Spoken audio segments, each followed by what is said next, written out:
right, we here. It's just up here. Dude, what's up? Man? How's it going, dude? Hey, what's up, man? What's up, dude? What's going on, man? Definitely catch up. I just showed up, but yeah. Good chat, dude. We're here in the main booths and stuff. We missed the first talk. We're not exactly morning people and still on LA time, but yeah, now we're here, so it should be pretty cool. Let's just see what's going on. Dude, how's it going? Excellent.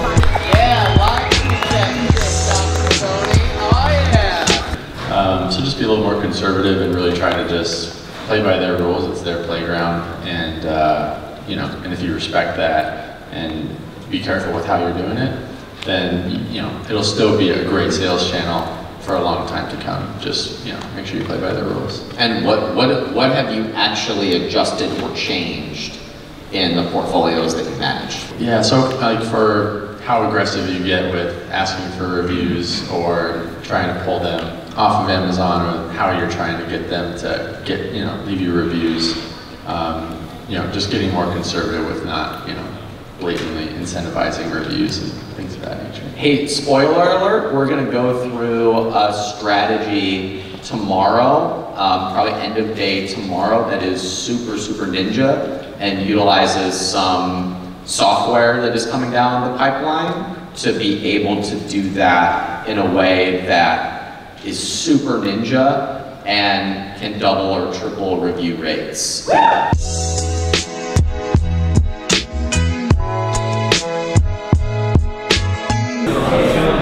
right, that panel was like really informative. I'm definitely taking notes, so I don't know if I'll be like recapping in this video or maybe do a separate video of kind of everything that I learned at this event.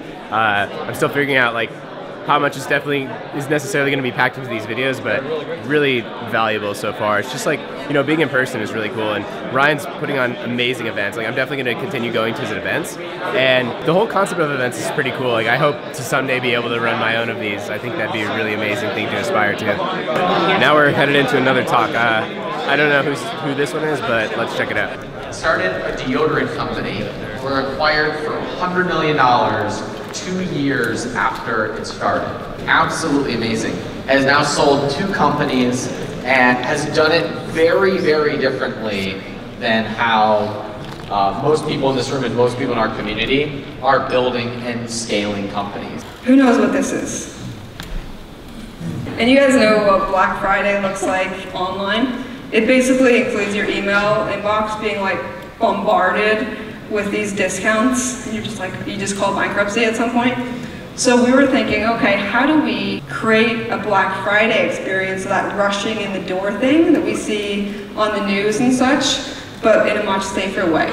And so we did a limited discount experience where one person got 100% off our store, up to $200, and then we did these like unlimited, because what I want is for people to go in there and be like, code, and then they hit the 30 and they're like, oh yeah, thank God, because I want them to win. And site-wide, we did like the usual 25, but this was for people on our email list that were engaged. This is what our traffic looked like. So this like 80,000, this is the Black Friday online experience of people like, I need to get that 100% off or whatever I can get. And then this was our conversion rate as the day went on. And this is our revenue 2016 compared to 2017. 2016 we just did a standard discount. I think we did some bundles. And then 2017 we did this using this method. So we hadn't seen that before, like we hadn't seen this idea before, but we're like, how do we create something that people already know offline and create it online? Nice VIP lunch setup. What's up? I don't know, We got the squad in the front row. Yes, sir. Front row squad right now.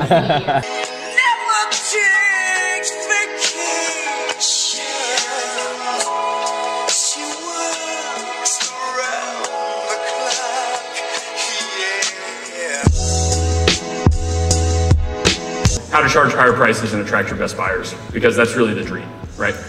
When you bring the exact right people to your business, to your store, to your online retail environment, right? They will willingly and happily pay a premium price to buy from you, right?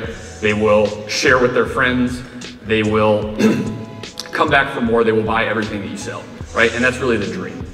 And so what I'm gonna do is I'm gonna walk through kind of the process that works across all of the industries that I've worked in. It works in e-commerce, it works in finance, doesn't really matter, right? And it's the process that the best brands in the world use to create a story that resonates with their ideal customer, right? And this is the same process that we're using. I consult with Ryan on a lot of his businesses. It's the same process we're using there. And it's the process that we've used to, we've been able to raise prices by up to 40%. We've been able to decrease the number of discounted sales. How many of you have had like a difficulty making that switch? We talk about from product to people. How many of you have had a difficult time making that switch, at least mentally? VIP dinner and hangout is about to start. Matt's about to get drunk for the first time ever. Definitely not about to get fucked up right now either, but would not be the first time. Well, we're tired enough to be fucked up without drinking. I think we're all pretty like fucked up anyways, so we don't need anything else. A wild Tom. You gonna get fucked up? I got a drink ticket. This is... We get 5, we can get a bottle. Ooh.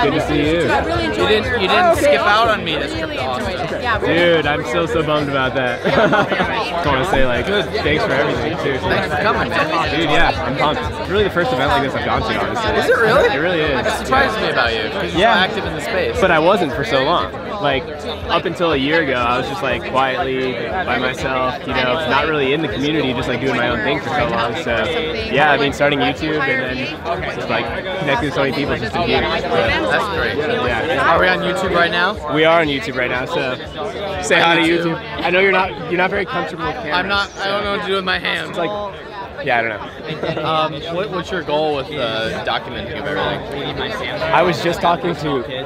Sorry, I have a cough as well, so I can hardly talk. But I was just talking to Max, your guy, like how he had worked with you on personal brand, like what the goal really is and stuff. And I'm still figuring it out, to be honest. I don't really know. Yeah, that's good to hear. I kid you not, Matt. Check this out. 500 people here at the event. Like, we'll put probably 1,000 people at the Capitalism Conference. I have, 40 people who pay me 30 grand a year. I have no idea what to do. Like, I have no idea what to do. Dude, that is the thing I resonate the most with you, because I have people that look at me and think I've got it all figured out, which I don't. I look at you, think you have it all figured out, and then you say you don't. I don't know shit. And then we look at like Tim Ferriss, who says he doesn't have it figured out. And he doesn't. Nobody knows what the fuck they're doing. No one does. So here's what I have figured out, is that at some point all of this will bubble up into an opportunity that I want to pursue. And because that opportunity is not like the short-term cash, then I can roll it all into building a bigger snowball. And if any part of it is not fun, I need to stop doing that shit. Because it's not about the snowball, it's about what it becomes and what it opens up. And so we're finally like kind of at peace. Like, Capitalism.com is a media company. It's made to give you opportunities and to open up opportunities for you, and for that conversation to like be a multi-million-dollar conversation. And I won't get anything out of it. But all of that will compound into some opportunity, and everybody wins. Yeah. It's just like, I don't need anything from anybody until like I know exactly what it is that I want. And I might not know what that is. I actually gave myself a timeline. I want to have it figured out of what that is 6 years from now. Interesting.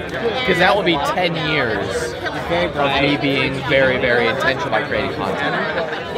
So if I have 10 years of figuring it out and then the opportunity presents itself, the key is always going to be making sure. But what you built it into is like crazy. Like just the fact that, a handful of years ago it was just the podcast. Now you're throwing crazy things like this, which is like something I'm thinking like, I don't know, in 4 years will I have an event? I don't know.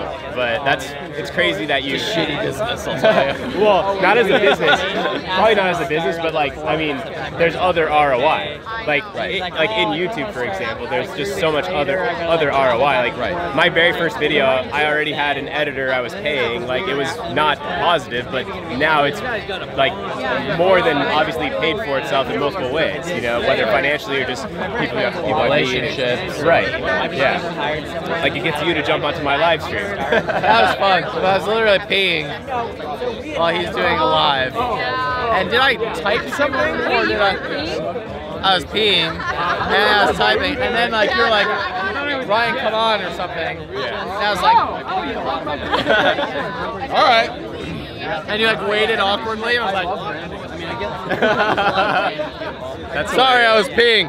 I think my people know who Ryan Moran is. Ryan Daniel Moran. But there's a little bit of risk. That surprises me though. Like I get people in my audience that like don't know who Gary Vee is or something, and I'm just like, interesting how these audiences don't necessarily overlap. Weird. Like I would assume everyone that knows you would know Gary Vee, and everyone that would know me would know you. But there's like sometimes there's not immediate overlap. It's not like that. Yeah. Like even you, like our audiences don't line up 100% either. Yeah. Right. Yeah. At the end of the day, it's like, it's just like friends. Some people connect with you. Some people resonate with you because you're into this video game. Like I had my biggest fan. Like I've got to hire him as my social media manager. He's already I met like, him. Aiden. Yeah. He's like I started following you when you admitted that you were a virgin until 25.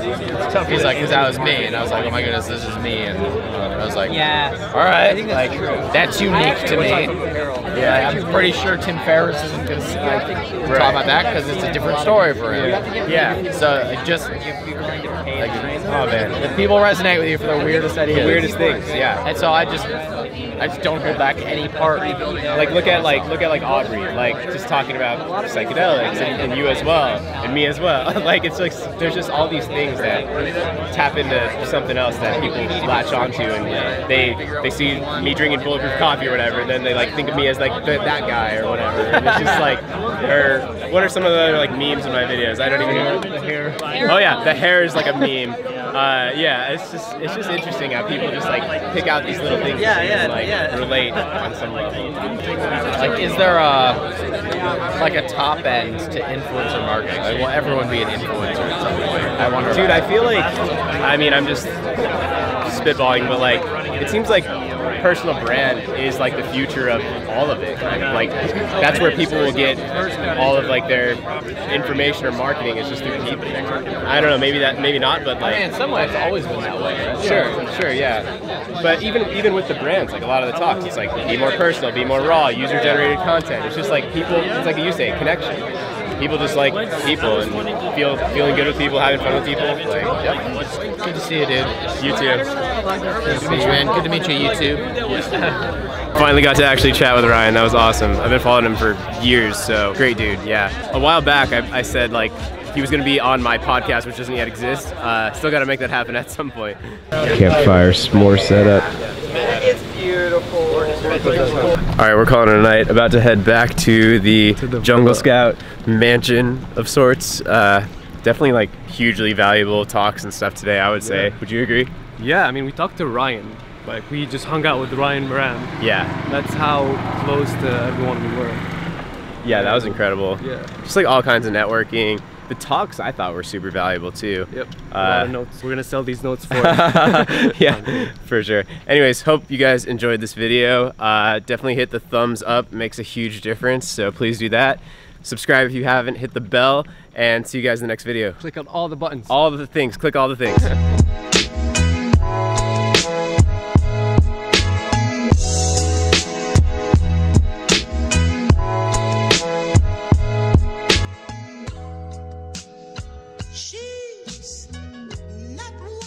Check this out.